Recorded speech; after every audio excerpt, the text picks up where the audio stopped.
चाहूंगी, अभी आपने कहा था कि आपको ड्राइवर्स नहीं मिलते हैं। कितने सालों से आप यहाँ पे काम कर रहे हैं ट्रकिंग इंडस्ट्री में? ट्रक यूनियन हम 82 से पहले गाड़ी डाली थी, 1982 में। ड्राइवर्स कैसे हायर करते हैं और उसकी वेरिफिकेशन कैसे होती है? वेरिफिकेशन तो कोई नहीं होती।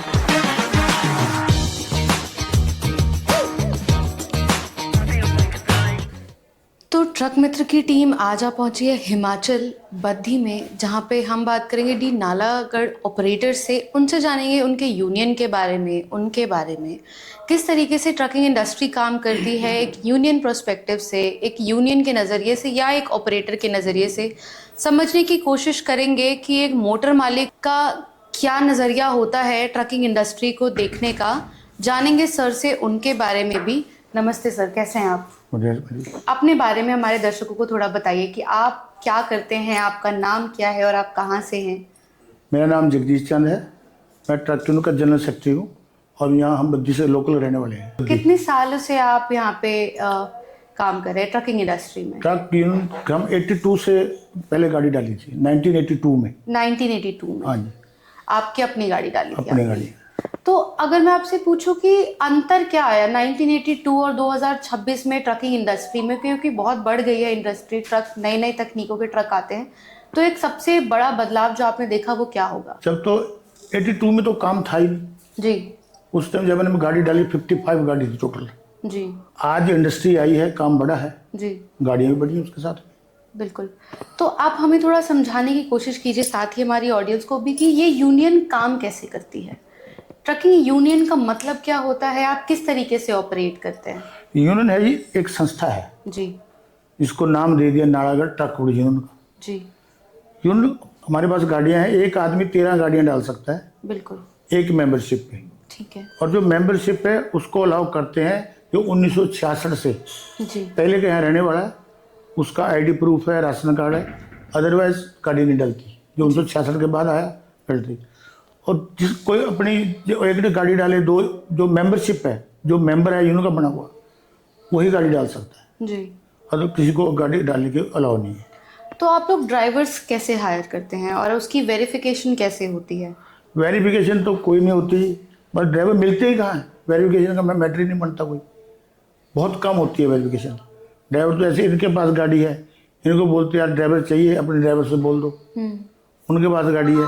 ऐसे गाड़ियाँ ड्राइवर हायर करते हैं, कोई यूपी से है, कोई पंजाब से है, कोई हरियाणा से है, कोई हिमाचल से है, ऐसे ड्राइवर हैं सब। उनकी वेरिफिकेशन नहीं हो पाती? वेरिफिकेशन 90% नहीं होती जी। तो उनका ड्राइविंग लाइसेंस? हाँ वो तो होता है, ड्राइविंग लाइसेंस, आधार कार्ड, पैन कार्ड, वो सब लेते हैं। वो सब ले लेते हैं, उसकी वेरिफिकेशन होती है कि उनके कागज सही हैं? हाँ वो तो होता है, वो होती है। हाँ। तो ऑपरेटर और जो ड्राइवर के बीच का रिश्ता है वो आप लोग किस तरीके से मैनेज करते हैं, किस तरीके से उसको संभालते हैं आप? उसको क्या संभालना, जो ड्राइवर नौकरी करता है हमारे पास उसको सैलरी देते हैं जी।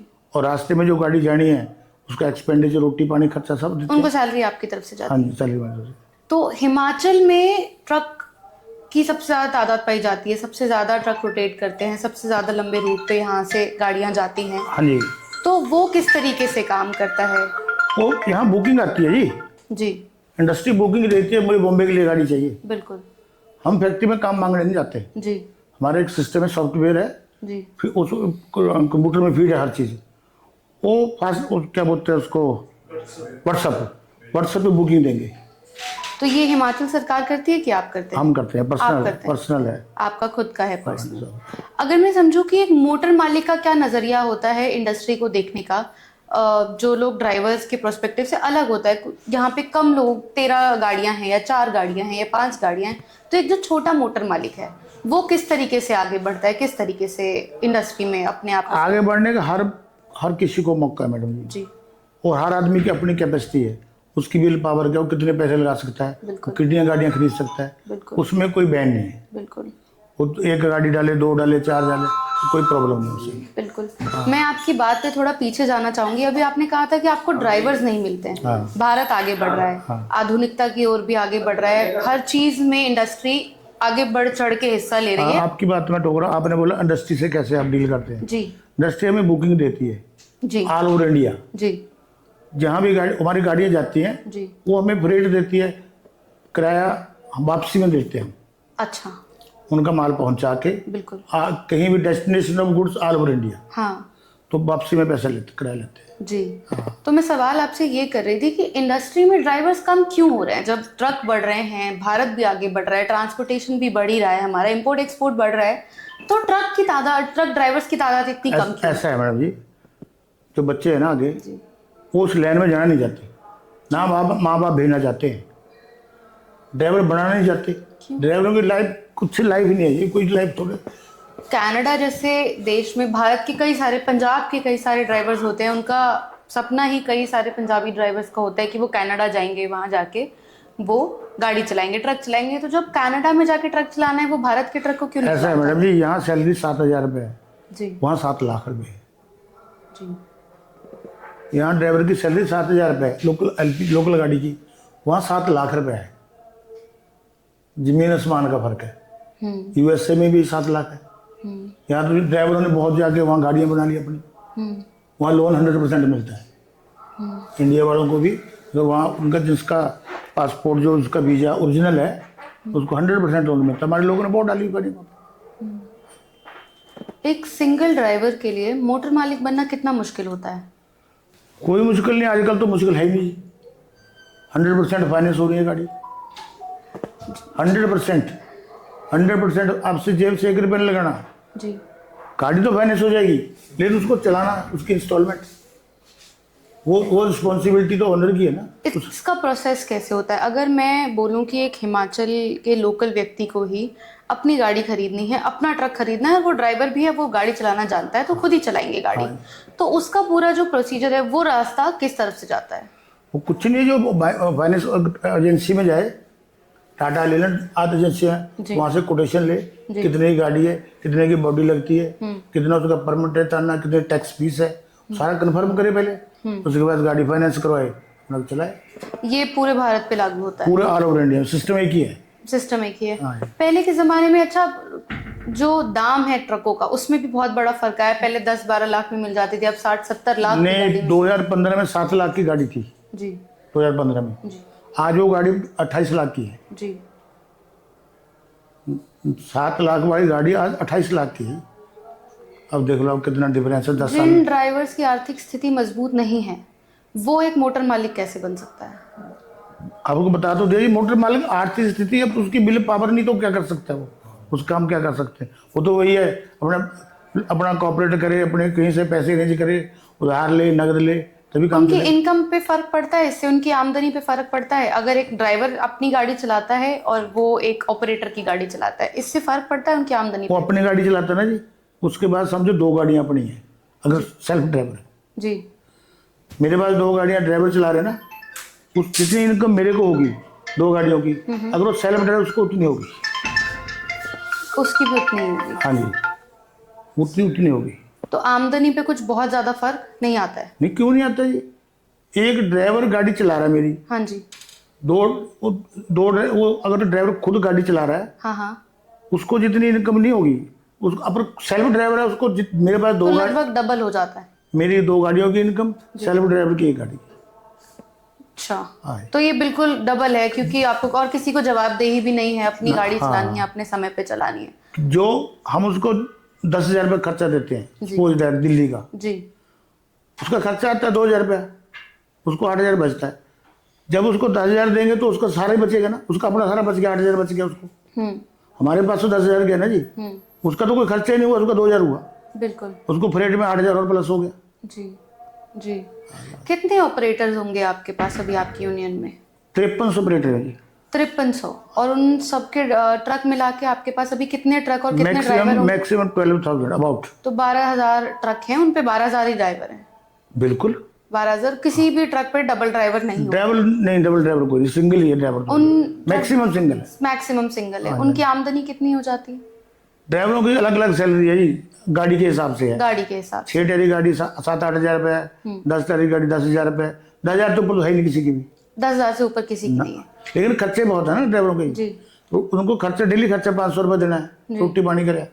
तो 10,000 उनकी आय है हाँ। महीने की, और उसके अलावा जो ऊपर से खर्चा होता है वो अलग होता है? वो अलग होता है, खाना पीना रहना सब ओनर का है। वो सब ओनर का है। इसके अलावा अगर कोई चालान कटा या कहीं वो पे गाड़ी owner- रुकी तो owner- वो सब ओनर owner का का है। है। कोई दुर्घटना हुई गाड़ी में, कुछ वो कहीं सब- गाड़ी फंस गई, वो सब ओनर का है। ऑनर का है।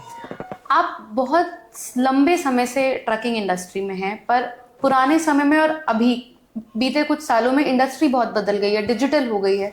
कई सारे ऐसे कंपनीज मार्केट में आ गई हैं, व्हील्स आई जैसी, जो ऑनलाइन ऑपरेट करती हैं, जो जिनकी पूरी कंपनी ही डिजिटल है। उससे आप लोगों के बिजनेस पे क्या फर्क पड़ता है? नहीं, हमें तो कोई फर्क नहीं पड़ता जी। कोई फर्क नहीं पड़ता है कुछ खास।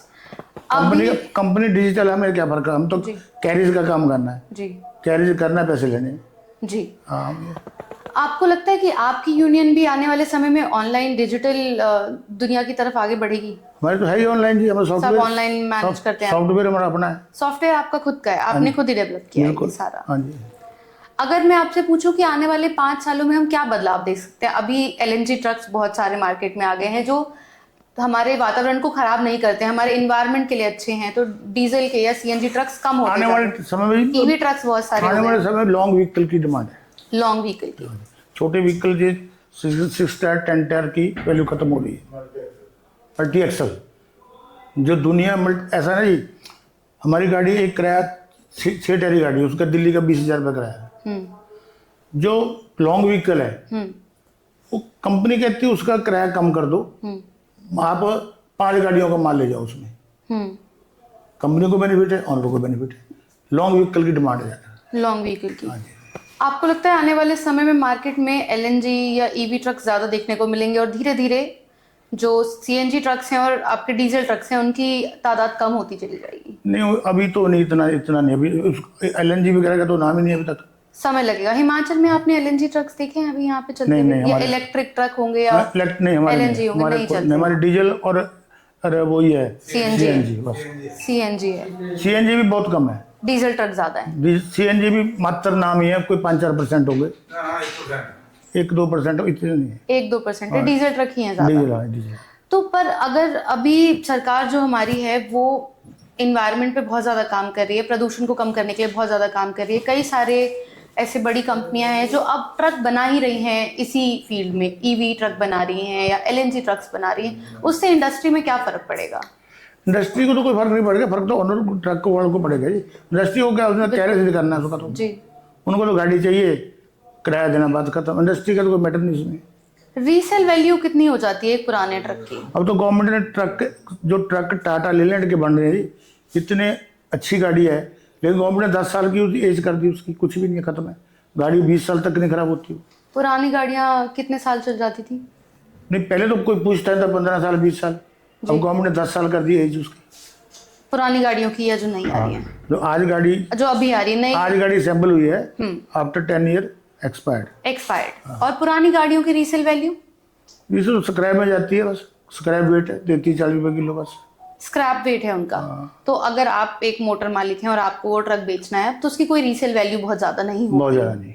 आपको नया ट्रक ही खरीदना पड़ेगा जिसकी जिंदगी 10-12 साल से ऊपर नहीं होती है। और आपको वो 10 साल 10 साल जो गवर्नमेंट ने की है अभी। अच्छा, जो गवर्नमेंट ने की है। तो दिल्ली एनसीआर है ना जी, एनसीआर में 10 साल है, अदरवाइज और आगे तो 15 साल है। आगे 15 साल है। तो अदर स्टेट्स में जैसे कि कोई भी अदर एनसीआर जो एरिया है ना जी, हाँ। हरियाणा हो गया, यूपी एंड दिल्ली, इन 3 स्टेटों में एनसीआर है जी। इनके कोई 52 में डिस्ट्रिक्ट हैं, उनको छोड़ के तो गाड़ी ऑल ओवर इंडिया कहीं भी जा सकती है। कहीं भी। यहाँ भी हिमाचल में भी 15 साल। हिमाचल में भी 10 साल ही है। अच्छा।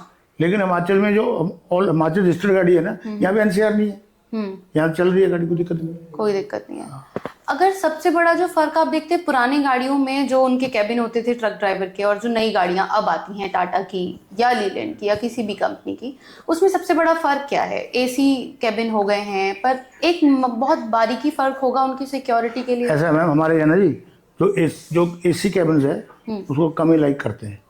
अच्छा। हमें कॉल चैसी लेते हैं जिसके कैबिन खुद बनाते हैं जी। एसी क्यों नहीं जाएगा? एसी जब गाड़ी लॉन्ग रूट में जा रही है, हाँ। एसी में ड्राइवर को नींद आ जाएगी, गाड़ी भी नीचे जाएगी, ड्राइवर भी नीचे जाएगा। एसी को बहुत ज़्यादा कम पसंद करते हैं। तो किस तरीके की तकनीक आप लोग अपनाते हैं यहाँ पे? अब तो एसी आ गई। अब तो आ गई एसी वैसे, पता नहीं क्या सिस्टम है, जो एसी तो मैक्सिमम एसी आ रही है, हाँ। वो तो कॉल चैसी तो कॉल भी आ रही है, लेकिन कॉल में भी एसी आ रही है। तो जैसे सरकार चलाती हो चलना ही पड़ेगा, लेकिन क्या करना उसको, आप उसका कुछ कर नहीं सकते हैं। उसका क्या पर करना है? आराम है ना, उससे ड्राइवर को आराम होता है, ड्राइवर आराम से बैठ सकता है उसमें, ड्राइवर को लंबा रास्ता तय हाँ करने में वो तो आसानी है, होती है। वो तो है ही, वो तो कोई बात गर्मी यहाँ इतनी बढ़ रही है भारत में, कई सारे प्रांतों में बहुत भीषण गर्मी पड़ती है, नहीं। बिल्कुल, तो एसी कंपलसरी होना जरूरी है एक ड्राइवर के आराम के लिए। हाँ एसी तो हो ही गया, अब ऑल ओवर इंडिया में एसी गाड़ी आ रही है। जी, अंत में अगर मैं आपसे कहूँ कि आप भारत सरकार को या हमारे जो भारत के ट्रक ड्राइवर्स हैं, युवा ट्रक ड्राइवर्स हैं, आपको लगता है कि उनको, युवाओं को इस इंडस्ट्री में आना चाहिए और भारत सरकार को इस ओर भी ध्यान देना चाहिए कि हम युवाओं को, भारत के युवा को किस तरीके से ट्रकिंग इंडस्ट्री में ट्रक ड्राइवर बनने के लिए प्रोत्साहित कर सकते हैं? नहीं, प्रोत्साहित तो करते हैं, लेकिन आजकल जो बड़े सिस्टम है, अब ये लड़के हैं हमारे, इनके ट्रांसपोर्टर है, अच्छा काम है, बिजनेस है, लेकिन ये अपने बच्चों को डालना नहीं चाहते इस लाइन में। सिर्फ ट्रक ड्राइवर नहीं बनना चाहते या ट्रांसपोर्टर भी नहीं बनना चाहते, वर्कशॉप्स भी नहीं? ट्रांसपोर्टर तो हैं, जी, ट्रक ड्राइवर नहीं, ट्रांसपोर्टर तो ओनर है। ट्रांसपोर्टर करेगा क्या ट्रक ड्राइवर के बिना पर? नहीं, ट्रक ड्राइवर हायर करते हैं, और क्या करना। एक समय है जो अभी हमारे ट्रक ड्राइवर्स हैं वो नौकरी छोड़ के दूसरे पेशे में जा रहे हैं। हाँ। जो हमारा देश का युवा है वो ट्रक ड्राइवर बनना नहीं चाहता है। बिल्कुल। हम ट्रक का प्रोडक्शन इतना ज्यादा बढ़ा रहे हैं, तो अगर एक ट्रांसपोर्टर तो चल ही नहीं पाएगा ना मार्केट में बिना ट्रक ड्राइवर्स के। अगर नए ट्रक ड्राइवर्स हम नहीं पैदा कर सकते हैं, उसका उत्पाद नहीं बढ़ाएंगे, तो हम आगे कैसे बढ़ेंगे? इसका तो मैडम ऐसे अभी तो कुछ नहीं कहा जा सकता, वो तो फॉर द टाइम बिंग क्या होगा। और अगर हम इसमें ही लड़कियों की बात करें तो लड़कियों के लिए इंडस्ट्री कितनी सुरक्षित है या कितनी हम लड़कियों को देखते हैं आज ट्रक? लड़कियां हमारे ट्रक ड्राइवर हिमाचल में 1-2% है, जी, बाकी बसों में HRTC में कुछ लड़कियां हैं, 5-10% 5-10% है ड्राइवर है, बसों में है। हाँ। ट्रकों में भी है, अपर एरिया में 1-2% है ऑल हिमाचल में, अभी इतना नहीं है, लेकिन कोई ऐसी बात नहीं है, सेफ है, कोई प्रॉब्लम नहीं है। आगे बढ़ने का मौका मिल सकता है लड़कियों को, क्योंकि ट्रकिंग जो इंडस्ट्री है वो मेन डोमिनेटिंग इंडस्ट्री है, जहाँ पे जो पुरुष हैं उनकी तादाद बहुत ज्यादा है। बिल्कुल, ट्रांसपोर्टेशन में भी है, वर्कशॉप्स में भी है, ट्रक ड्राइवरी में भी है। क्या इसमें लड़कियों को आगे बढ़ने का मौका मिल सकता है, बराबरी, कंधे से कंधा मिला के चलने का? हाँ ट्रक ड्राइवर तो बनी रही लड़कियां, जिसमें तो कोई दिक्कत ही नहीं है। जी, हाँ। जैसे उनको कई बार ऐसा होता है कि एक ट्रांसपोर्टर के पास 2 ट्रक ड्राइवर गए और एक लड़का है एक लड़की है, तो ट्रांसपोर्टर आपको क्या लगता है किसे चुनेगा? लड़की को वो मौका देगा आगे बढ़ने का? मौका देगा, क्यों नहीं देगा, सभी को देगा ये मौका, तो बाकी अपनी एबिलिटी है। जी, आप ट्रक ड्राइवर हैं, आपने किस ढंग से काम करना है वो आपकी योग्यता है। जी। हाँ, और सुरक्षा के नजरिए से अगर हम देखें तो सुरक्षित है इंडस्ट्री लड़कियों के? सुरक्षित है, ऐसी कोई बात नहीं। बिल्कुल। कोई आज कोई गलत नजर से कोई नहीं देखता जी। जी, हर आदमी कोऑपरेट करता है लड़कियों को, जी, 100% कोऑपरेशन है ड्राइवर्स को, बाहर रिस्पेक्ट करते हैं लोग, की अच्छी बात है, लड़कियां ड्राइवर बन रही हैं। जी। हाँ जी। अब टोल टैक्स पर ऑल ओवर इंडिया में मैक्सिमम लड़कियां हैं, जी, मैक्सिमम दिन रात 24 आवर लड़कियां हैं। यहाँ इंडस्ट्री में हमारे 4500 फैक्ट्री है यहाँ पे, जी, एक हब है इंडस्ट्री का, जी, फार्मा हब है। जी, इसमें जो काम कर रही आज की डेट में लड़कियां जो काम कर रही इंडस्ट्री में 70-80% लड़कियां हैं। जी, लाखों के तादाद से लड़कियां काम कर रही हैं, हर स्तर पे, हर स्तर पे, छोटे से छोटा, हाँ। बड़े से बड़ा। टेक्नीशियन भी, फिल्टर भी, SQC भी, हर महकमे में जी, अच्छी सैलरी है, और डे एंड नाइट शिफ्ट में कोई दिक्कत नहीं है। जी, हिमाचल तो हमारा पीसफुल एरिया है जी, बहुत ज़्यादा। बिल्कुल, बिल्कुल। तो अगर मैं आपसे कहूँ कि आप अपने यूनियन की तरफ से भारत सरकार को या हमारी जनता को कोई संदेश देना चाहें, अपने मन की कोई बात कहना चाहें इंडस्ट्री की तरफ से, आपकी इंडस्ट्री की तरफ से, तो वो क्या होगी? हम क्या संदेश दें इंडस्ट्री की तरफ से? इंडस्ट्री वाले तो खुद ही अपने आप वो किसी की बात थोड़ी सुनते हैं जी, वो तो अपनी मर्जी करते हैं। बिल्कुल। सरकार कौन सुनती किसी की? कोई, सरकार ने फैसला खुद अपना करना है। आप जैसे हमारे जब सुन लगे फिर तो वो हमारी हो ही नहीं सकता कुछ भी। बिल्कुल, हाँ जी। बिल्कुल। तो अगर मैं आपसे एक आखिरी सवाल ये पूछूंगी कि आने वाले 5 से 10 सालों में जब भारत की छवि कुछ और होगी, हम आधुनिकता की ओर काफी ज्यादा बढ़ जाएंगे, उस समय आपकी जो ग्रोथ है वो किस तरीके से होगी? वो तो आज क्या बता सकते हैं, आने वाला समय क्या करता है जी, कुछ नहीं बोल सकते उस बारे में। बिल्कुल, बिल्कुल, 10 साल में क्या होगा, हमने रहना नहीं रहना, क्या बोल सकते हैं उसके बारे में। बिल्कुल। हाँ जी। हमें समय देने के लिए आपका बहुत बहुत धन्यवाद सर। Thank आपसे you, बात करके thank you. बहुत अच्छा लगा।